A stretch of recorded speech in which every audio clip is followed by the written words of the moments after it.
सुन सुन किताब में देख देख के हम लोग बात कर, ठीक ना? सर सोचेगा पढ़ रहा। चल सही बात।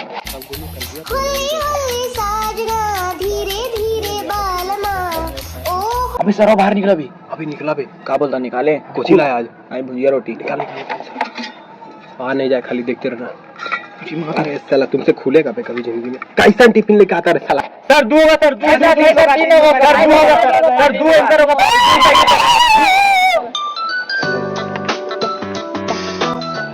गर्लफ्रेंड का फोन आया होगा सरवा का।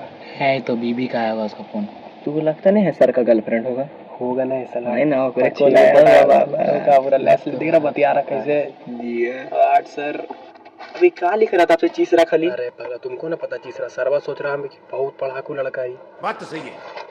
अरे यार मेरा आंसर में गलत आ गया। मेरा खुद गलत है, तेरा सही हो गया भाई। सही है। हाँ बेटा मेरा भी तो 5 है सर, इसका भी 5 है, मेरा भी 5। वैसे कुछ नंबर काटो इसका। नंबर इसका भी काटिए सर, ऐसे थोड़ी होता है। अन्याय है सर। सर का फोन है ना, नाच रहे।